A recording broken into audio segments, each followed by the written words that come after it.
بسم اللہ الرحمن الرحیم۔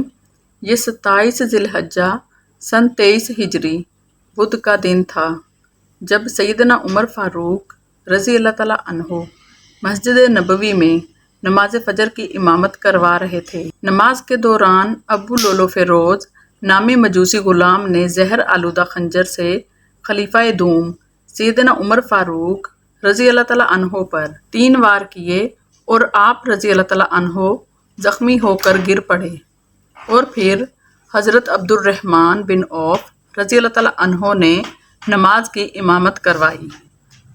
بدبخت قاتل نے مسجد سے بھاگتے ہوئے 13 کے قریب مسلمانوں پر وار کیے، جن میں سے 7 شہید ہو گئے اور بعد میں پکڑے جانے پر خودکشی کر لی۔ آپ رضی اللہ تعالیٰ عنہ کو بے ہوشی کی حالت میں گھر لایا گیا۔ ہوش آنے پر جب آپ رضی اللہ تعالیٰ عنہ کو بتایا گیا کہ حملہ آور مجوسی تھا تو آپ رضی اللہ تعالیٰ عنہ نے اس بات پر اللہ کا شکر ادا کیا کہ حملہ آور مسلمان نہ تھا۔ آپ رضی اللہ تعالیٰ عنہ پر خشیت الہی کی کیفیت طاری ہو گئی۔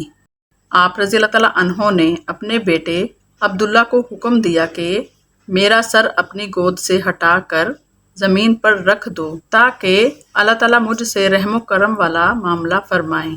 اس موقع پر حضرت عبداللہ بن عباس رضی اللہ تعالیٰ عنہ آپ کو تسلیاں اور بشارتیں دیتے رہے۔ 3 دن کرب میں گزارنے کے بعد آپ رضی اللہ تعالیٰ عنہ زخموں کی تاب نہ لاتے ہوئے یکم محرم الحرام سن 24 ہجری کو 62 سال کی عمر میں جام شہادت نوش فرما گئے۔ حضرت صہیب رضی اللہ تعالیٰ عنہ نے نماز جنازہ پڑھائی۔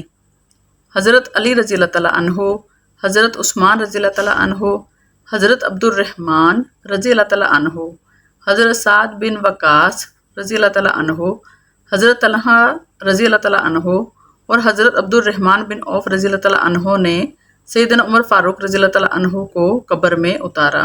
اللہ تعالیٰ سے دعا ہے کہ اللہ تعالیٰ حضرت عمر فاروق رضی اللہ تعالیٰ عنہ کی قبر مبارک پر بے حساب رحمتیں نازل فرمائے۔ اللہ تعالیٰ ہم تمام مسلمانوں کی تمام جائز دعائیں قبول و منظور فرمائے۔ آمین ثم آمین۔